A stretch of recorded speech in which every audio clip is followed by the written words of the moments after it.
دھکا دے رہا ہے. مجھے آج اپنی 2013 کی بجٹ سپیچ یاد آ رہی ہے. نہ اس وقت میں اکانومی کو جانتا تھا اور نہ میں آج جانتا ہوں. ہاں اتنا میں جانتا ہوں کہ جس رب نے ہمیں پیدا کیا اس نے ہمیں نظام زندگی دیا اور زندگی گزارنے کے طریقے بتائے. میں نے 2013 میں بھی یہ بات کی تھی اپنی بجٹ سپیچ میں، اور آج پھر وہ بات انہی اللہ کے 100 ناموں کے نیچے اپنے بھائیوں اور اپنی بہنوں کی موجودگی میں کر رہا ہوں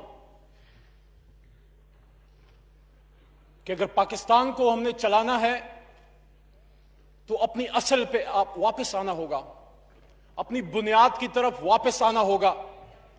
یہ پاکستان کیوں بنا اور کس لیے بنا؟ میں کوشش کروں گا کہ 10-12 منٹ میں اپنی بات میں پوری کر سکوں. میں کسی کا زیادہ ٹائم بھی لینا نہیں چاہتا، اور میرے سے سب زیادہ قابل ہیں اور میرے سے سب زیادہ بہتر مسلمان ہیں. میں سمجھتا ہوں کہ پچھلے 60-70 سالوں میں پہلی بات کوئی بھی حکومت ایسی نہیں آئی بشمول ہمارے جس نے خدا نخواستہ غریب کش بجٹ بنانے کی کوشش کی ہو. ہر حکومت چاہتی ہے کہ عوام کا بھلا ہو، لیکن سوال یہ ہوتا ہے کہ کیا آپ کا ارادہ تو نیک ہے، کیا آپ کے پاس طریقہ کار ہے؟ نمبر 2، اس کو کتنا امپلیمنٹ کر سکے. تو پہلی بات یہ ہے کہ 70 سال ہو گئے، آئیں اب اللہ سے معافی مانگیں اور یہ اللہ رسول سے جنگ ہم بند کریں صلی اللہ علیہ وسلم سے. بجٹ سپیچ ہو رہی ہے، جب تک ہم ویسٹ سے راستہ لینے کی کوشش کریں گے ہمیں نہیں ملے گا. میں قرآن کی آیتیں بھی کوٹ کر سکتا ہوں اور کروں گا، لیکن میں قائد اعظم کی سپیچ سے ابتدا کرنا چاہوں گا جو انہوں نے 1 جولائی 1948 کو اسٹیٹ بینک آف پاکستان کو سپیچ کرتے ہوئے کہی. اور میں یہ ریکویسٹ کروں گا پاکستان کے تمام ارباب اقتدار سے کہ پاکستان کا جتنا یوتھ آج تک پیدا ہوا اور ان یونیورسٹیوں میں پڑھا، اس کو بتائیں قائد کیا چاہتا تھا، قائد کا ویژن کیا تھا اس ملک کے لیے، اس کے اکانومی کے لیے. کیوں ہم نے چھپایا؟ کیوں ہم نے قائد کو سلیکٹو، کسی نے اس کو اسلام پسند بنایا، کسی نے اس کو لبرل بنایا، کسی نے اس کو سیکولر بنایا. اور یار اس کو چھوڑو، جو وہ تھا وہی اس کو رہنے دو. جو اس نے باتیں کی ساری ملا کے پڑھو. اس نے قائد اعظم نے اقلیتوں کی بھی بات کی اور اسلام کی بھی بات کی، پاکستان کی بھی بات کی اور قرآن کی بھی بات کی. کیوں ہم وہ بات سناتے ہیں جو ہمیں پسند ہے؟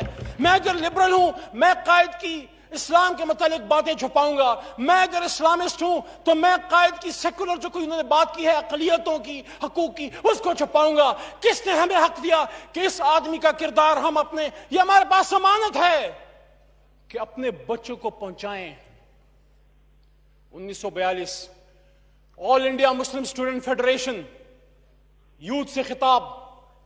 قائد فرماتے ہیں مجھ سے اکثر پوچھا جاتا ہے کہ جس پاکستان کی آپ بات کرتے ہیں اس پاکستان کا طرز حکمرانی کیا ہوگا؟ میں کون ہوتا ہوں اس مسلمانوں کے پاکستان کے طرز حکومت کا فیصلہ کرنے والا؟ یہ فیصلہ 1350 سال پہلے ہو چکا. قرآن ہماری رہنمائی کے لیے تا قیامت موجود رہے گا. کیوں نہیں بتاتے ہم اپنے بچوں کو یہ بات؟ 1948 سبی دربار. قائد اعظم فرماتے ہیں آخری سال ہے، کچھ مہینے بعد قائد اپنی جان اللہ کے سپرد کریں گے. قائد فرماتے ہیں سبی دربار میں It is my firm belief that our true salvation lies in following the golden rules of conduct set for us by the great lawgiver of Islam. Let us lay the foundations of our democracy on true Islamic principles of social and economic justice. یہ کہتے کہتے میرا کلیجہ یہاں پھٹ چکا ہے. کوئی 10ویں بار میں ان ایوانوں میں یہ کہہ رہا ہوں یہ بات. قائد نے فرمایا میرا یہ پکا ایمان ہے کہ ہماری اصل نجات تب ہوگی جب ہم ان سنہری اصولوں پہ عمل کریں جو اسلام کے سب سے بڑے قانون دان محمد رسول اللہ صلی اللہ علیہ وسلم نے ہمیں دیے. آئے اپنی جمہوریت کی بنیاد اسلام کے سچے سماجی اور اقتصادی اصولوں پہ رکھیں. آپ کی اجازت سے کچھ میں ریڈنگ کروں گا کیونکہ اجازت پہلے مانگنی ہوتی ہے، اس کے بغیر نہیں پڑھا جا سکتا. اگر آپ کی اجازت ہو. جی بالکل پڑھیں. جی چونکہ بجٹ کا موقع ہے اور میں سمجھتا ہوں اس سے ریلیونٹ تو کوئی بات ہو ہی نہیں سکتی. میں پہلے یہ بات کر چکا ہوں. میرا دل یہ کہتا ہے جو عوامی حکومت یہاں پہ آئی ہے، ہر حکومت نے کوشش کی کہ عوام کا بھلا ہو، نہیں ہو سکا. کیوں؟ کیونکہ سمت درست نہیں تھی.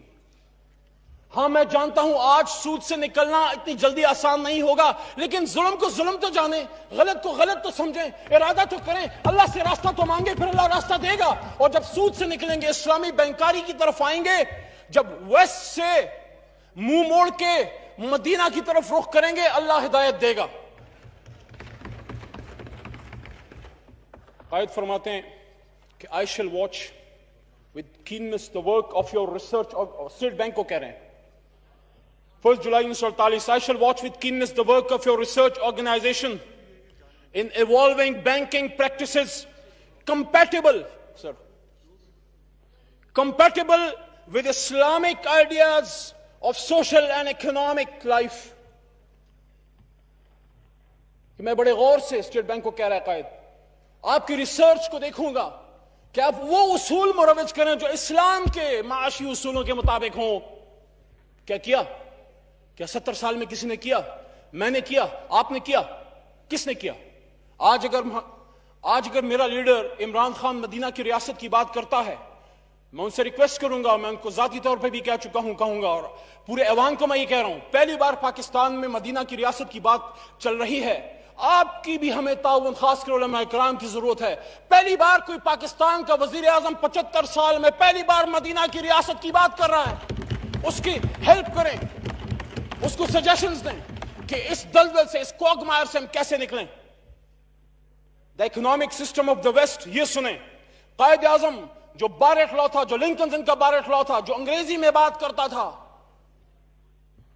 the economic system of the West has created almost insoluble problems for humanity, and to many of us it appears that only a miracle can save it from disaster, that it is not facing the world.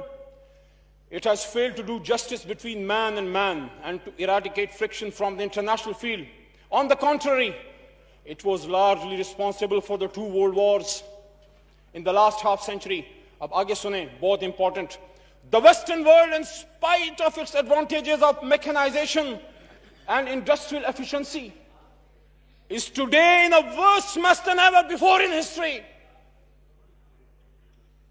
قائد کہہ رہے کہ waste اپنی industrial advancement اور ترقی کے باوجود اپنی تاریخ کے سب سے بڑے گند دلدل میں ہے، میس میں ہے۔ وہ کیا ہے؟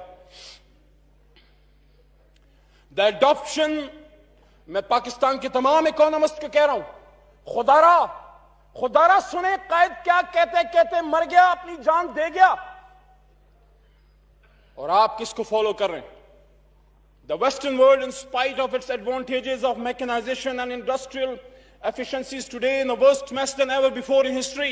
The adoption of Western economic theory and practice will not help us in achieving our goal of creating a happy and contented life. We must work our destiny. یہ سنیں، ہم خود تراشتے ہیں منازل کے سنگ میل، ہم وہ نہیں ہیں جن کو زمانہ بنا گیا۔ اگر اللہ رسول کے نام صلی اللہ علیہ وسلم کے نام پہ ملک بنا سکتے ہیں، دنیا کو اکنامک نظام بھی بتا سکتے ہیں کہ اس طرح چلاؤ، جس طرح پاکستان کے مسلمان دنیا کو ہم نے بتا دیا، یا اسرائیل بنا یا ہم بنے، ہمارا دشمن نمبر 1 ہے، وہ بھی ہمیں دشمن نمبر 1 سمجھتے ہیں۔ وہ تو اپنا چلا رہے ہیں، اپنی کتاب پہ چلا رہے ہیں، کیا ہم چلا رہے ہیں؟ We must work our destiny in our own way and present to the world an economic system based on true Islamic concept of equality of manhood and justice and social justice. We will thereby be fulfilling our mission as Muslims and giving to humanity the message of peace, which alone can save it and secure the welfare, happiness and prosperity of the mankind. تو قائد نے آپ کو بتایا، ہماری state bank کو بتایا کہ آئیں اور ایک ایسا سسٹم دنیا کو بتائیں، دنیا کو دیں، صرف اپنا نہیں دنیا کو دیں۔ اور آگے آپ کا آئین کیا کہہ رہا ہے؟ آئین ہمارا کہہ رہا ہے article 38 sub article F, it can't be more clearer than this. اس سے کلیئر تو ہو ہی نہیں سکتا جناب ڈپٹی اسپیکر صاحب۔ قاسم سوری صاحب، یہ اللہ کا ہم پہ، اللہ ہم سے پوچھے گا جب ہماری جان آفرین کی نظر ہوگی، جب اللہ کے سامنا ہوگا ہمارا، اللہ پوچھے گا جوانی دی قاسم سوری کدھر لگائی، پیسہ دیا کدھر لگایا، علم دیا کدھر لگایا، اور طاقت دی ڈپٹی اسپیکر بنایا، منسٹر بنایا، MNA بنایا، MP بنایا، وزیر اعظم بنایا۔ کیا تم نے میرے ملک میں وہ نظام لانے کی کوشش کی، ارادہ کیا جس کے لیے ملک بنا؟ جناب ذوالفقار علی بھٹو صاحب نے جس ملک پہ احسان کیا، میں سمجھتا ہوں غریب کے منہ میں آواز دینے کے علاوہ آئین جو بنا کے دیا اور جو فائنلٹی اور پروفٹ، ختم نبوت پہ مہر تصدیق، سب جو اس ایوان نے کی، سب کا اس میں کریڈٹ مفتی محمود کا بھی ہے، مرحوم کا، لیکن ان کا بنیادی ہے۔ انہوں نے تو اپنا کردار ادا کیا، کیا ہم نے کیا؟ یہ آئین پاکستان پچھلے 40-45 سال سے رو رو کے تھک چکا، چیختا ہے، چلاتا ہے، رات کو روتا ہے یہ آئین Pakistan. Article 38, the state shall eliminate riba as early as possible۔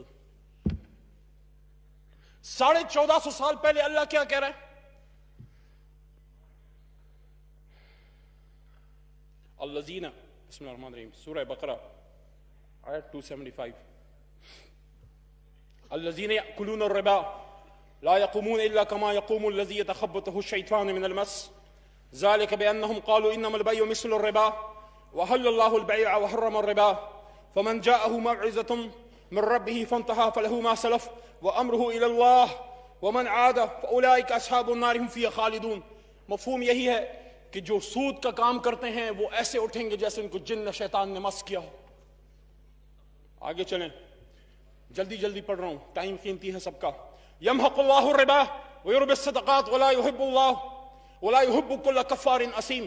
اللہ سود کو ختم کرتا ہے اور صدقات کو بڑھاتا ہے۔ آگے چلیں، 278 اور 279، اللہ کیا کہہ رہا ہے؟ یا ایھا الذین آمنوا اتقوا اللہ وذروا ما بقی من الربا ان کنتم مؤمنین۔ اے ایمان والو، اے اللہ سے ڈرنے والو، اے مسلمانوں، اگر جو سود کا تمہارے پاس جو انٹرسٹ ہے، اس کو، مفہوم ہے کمی بیشی اللہ، اس کو چھوڑ دو، اس کو چھوڑ دو۔ اگر تم اللہ پہ یقین رکھتے ہو، اگر تم مومن، چھوڑ دو اس کو، جو ہو چکا ہو چکا، باقی چھوڑ دو۔ اور آخری یہ بہت سخت آیت ہے، قاسم سوری بھائی، ڈپٹی اسپیکر صاحب، میں اور ہم میں سے کسی کی ہمت نہیں، کسی کی ہمت نہیں، جو آگے کی آیت ہے، اگر میں پاکستان کا وزیر اعظم ہوں، یا میں صدر ہوں، یا میں وزیر اعلیٰ ہوں، یا میں جو بھی ہوں، میں ڈیسیجن میکر ہوں، میں نماز پڑھتا ہوں، میں عمرے پہ جاتا ہوں، میں حج کرتا ہوں، آخری 10 روز میں ادھر حرم میں گزارتا ہوں، میں اگر اس آیت کے لیے کوشش نہیں کرا، نہ میری نماز کسی کام کی، نہ میرا حج کسی کام کا، نہ میری زکوٰۃ کسی کام کی، کیونکہ حکمران وقت کا نماز روزہ نہیں دیکھا جاتا، اس کے معاملات دیکھے جاتے ہیں۔ فَإِن لَمْ تَفْعَلُوا فَأْذَنُوا بِحَرْبٍ مِّنَ اللَّهِ وَرَسُولِهِ وَإِن تُبْتُمْ فَلَكُمْ رُؤُوسُ أَمْوَالِكُمْ لَا تَظْلِمُونَ وَلَا تُظْلَمُونَ۔ اگر ایسا نہ کرو گے تو خبردار ہو جاؤ کہ تم خدا اور اس کے رسول سے جنگ کرنے کے لیے تیار ہوتے ہو، اور اگر توبہ کر لو اور سود چھوڑ دو گے تو تم کو اپنی اصل لینے کا حق ہے، رقم لینے کا حق ہے، جس میں نہ اوروں کا نقصان ہو اور نہ تمہارا نقصان ہو، نہ تم ظالموں میں سے ہو۔ کمی بیشی اللہ معاف کرے۔ اب کیا یہ صرف قرآن کا حکم ہے؟ کیا وجہ ہے کہ حضرت عمر فاروق رضی اللہ عنہ کا عمر لا اسکینڈینیوین کنٹریز میں، حالانکہ وہ مسلمان نہیں ہیں، دیکھیں دنیا میں جو کموڈٹی اچھی ہوگی لوگ اس کو لیں گے، جناب ڈپٹی اسپیکر صاحب، اچھی دوائی ہوگی لوگ اس کو خریدیں گے، irrespective of the fact۔ اب کیوں دنیا میں ٹویوٹا سب سے زیادہ بکنے والی کار ہے؟ میں ان کی تشہیر نہیں کر رہا، why؟ because they make durable cars۔ جب آپ کا گریٹ فائنینشیل کرنچ آیا 2007-8 میں، Toyota Corporation according to my limited study, somebody may correct me، وہ یہ ہے کہ بڑے پیمانے پہ ربا میں وہ ڈیل نہیں کرتے، they survived that financial crunch۔ آج دنیا میں اینٹی ربا لا میکنگ ہو رہی ہے۔ اسلامک کنٹریز تو چھوڑیں، ویسٹرن کنٹریز، اس کی میں ابھی آپ کو اگلے 3-4 منٹ میں مثالیں دوں گا، اس کے بعد میں اجازت چاہوں گا کہ اگر ہمارا عمر لا رضی اللہ عنہ، خلیفہ عمر کا لا اگر اسکینڈینیوین کنٹریز میں کامیابی سے چل رہا ہے، وہ کیوں اسلامک بینکنگ کی طرف آ رہے ہیں؟ With your permission، UK prime minister David Cameroon وہ کیا کہہ رہا ہے؟ former PM، UK Prime Minister David Cameron, in his address in the World Islamic Economic Forum, said that he wants London to become the hub of Islamic finance.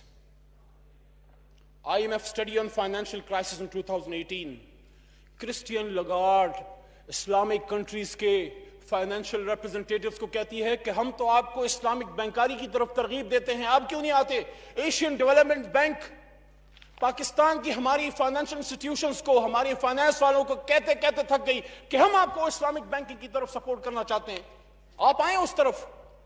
آپ کو پتا ہے جناب ڈپٹی اسپیکر صاحب، وہ دنیا جس کو سود کی لعنت میں جکڑ دیا گیا ورلڈ بینک کی طرف سے، آئی ایم ایف اور ان اداروں کی طرف سے، وہ جیوز، وہ زائنسٹ جو protocols of the elders of زائنس پہ چلتے ہیں 1895 میں بنی، اور وہ اسرائیل کا وزیر اعظم ڈیوڈ بن گورین جو 1969 میں فرانس میں سوربون یونیورسٹی میں کہتا ہے کہ پاکستان جو ہے، پاکستان اسرائیل کا نظریاتی جواب ہے، اور ہم نے اس ملک کو عسکری اور فکری لحاظ سے نہیں بڑھنے دینا، کیونکہ پاکستان جو ہے وہ ہندوستان کو توڑ کے بنایا گیا، تو ہندوستان ہمارا فطری حلیف ہے اس کام میں کہ پاکستان کو ہم نے تباہ کرنا ہے۔ وہ جیوز، وہ زائنسٹ جو دنیا کو اس گند میں، صرف اس گند میں نہیں، پورنوگرافی کے گند میں بھی مبتلا کر چکے، اور آپ اگر 1890-95 کا آپ protocols of the elders of زائنس پہ جائیں تو اس میں اس کا بھی اشارہ ملتا ہے کہ دنیا کو ہم نے سودی نظام میں جکڑنا ہے، اور پورنوگرافی اور ہر قسم کی بے حیائی میں بھی اس کا اشارہ بھی وہاں ہے۔ لیکن آپ کو سن کے حیرت ہوگی، اسرائیل میں آپ ایک جیو دوسرے کو سود پہ پیسے نہیں دے سکتا۔ آج ملیشیا میں مہاتیر محمد بہترین کامیابی سے یہ کام کر رہے ہیں، سوڈان میں ہو رہا ہے، ترکی کے طیب اردگان کر رہے ہیں۔ میں اپنی باتوں کو ان باتوں پہ سمیٹتا ہوں، اس عرضی کے ساتھ کہ میں جب سیاست میں آیا، میرا بیک گراؤنڈ پالیٹکس کا میرا اپنا نہیں ہے ذاتی، میرے دادا کسی زمانے میں آل انڈیا مسلم لیگ میں تھے، خوشی ہے پاکستان کے لیے جیل کاٹی انہوں نے، لیکن میں نے جب آنکھ کھولی قاسم سوری صاحب، میں نے ظلم دیکھا، میں نے تھانے بکتے دیکھے، میں نے کرپشن ہوتی دیکھی، میں نے میرٹ کا قتل ہوتے دیکھا، ہاتھوں میں بہترین نمبر لیے سفارش اور پرچی کے لوگوں کو جاتے دیکھا، میں نے دیکھا اس ظلم کے ماحول میں ایک آدمی کھڑا ہوا اور اس نے کہا میں انصاف کی کوشش کروں گا، انصاف کی جدوجہد کروں گا، میں اس کے ساتھ ہو لیا، میں ہو لیا، مراد ہو لیا، شہریار ہو لیا، ہم سب اس کے ساتھ ہو لیے۔ عمران خان میرے بھائیو، آپ کو میں بتانا چاہتا ہوں، وہ آپ کا دشمن نہیں ہے، وہ اس ملک میں اسلامی نظام، مدینہ کی ریاست کی کوئی ہم میں ہیں کمزوریاں، ہم میں ہوں گی کمزوریاں، لیکن یہ پارلیمان کس لیے ہے؟ یہ پارلیمان اس لیے کہ it should give the way forward. In the last minute before concluding, I would like to say کہ پاکستان ایک کانسٹیٹیوشنلسٹ نے بنایا تھا، پاکستان ایک ایسی شخصیت نے بنایا تھا جس نے مرنے سے پہلے بھی اپنی خوراک کا آخری چیک جو ہے وہ اپنی چیک بک سے کاٹ کے دیا۔ زیارت میں جب قائد اعظم محمد الجناح جب وہ فوت ہو رہے تھے، میں سمجھتا ہوں آئے اس ملک کو قائد اعظم کا وہ پاکستان بنائیں جس کی خواہش لیتے لیتے کرتے کرتے وہ چلے گئے۔ بینکنگ سسٹم اس کے مطابق چلے، لاز قرآن کے اگر کوئی منافی ہوں، ہاں تمام آزادی ہے یہاں، نان مسلمز کو ہمارے بھائی ہیں، بہنیں ہیں، ہر طرح کی ان کو سہولت، ہر طرح ان کو تحفظ ہے، لیکن ملک چلے گا لا الہ الا اللہ محمد رسول اللہ کے نام پہ۔ میں سمجھتا ہوں اسلامک بینکاری کی طرف ہمیں آنا ہوگا۔ اس کی وجہ یہ ہے کہ دنیا ساری جو ہے اس وقت اسلامک بینکاری کی طرف آ رہی ہے۔ صرف ایک فگر میں آپ کو دینا چاہوں گا کہ ٹوٹل سائز اس وقت $1.88 ٹریلین ہے دنیا میں اسلامک بینکاری کی، $3.8 ٹریلین 2020 میں ہو جائے گی۔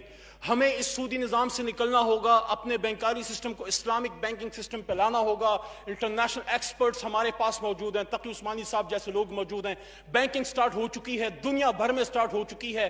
ناؤ اگر اب نہیں کریں گے تو اللہ ہم سے پوچھے گا۔ ہاں آخری بات، آج پھر جینے کو من کرتا ہے، کچھ کرنے کو من کرتا ہے، وہ زلف کی گھنی چھاؤں، وہ آنچل کا لہرانا، وہ تھوڑا سا مسکا کے پھر آنکھ کا چرانا، پر ظلم کے اندھے ساحل میں، بدحالی کے اس عالم میں، پر ظلم کے اندھے ساحل میں، بدحالی کے اس عالم میں کچھ کرنے کو من کرتا ہے۔ کاش میں لوٹا پاؤں ان ننھے ہاتھوں کو، وہ قلم کا پکڑنا اور مٹی کا کھلونا۔ ہاں میں کچھ کمزور سہی، ہاں میں کچھ لاچار سہی، پر دل تو میرا زندہ ہے اور کچھ کرنے کو من کرتا ہے۔ پاکستان زندہ باد، عمران خان پائندہ باد۔ بہت خوب جی، جناب سکندر علی راپوٹو صاحب۔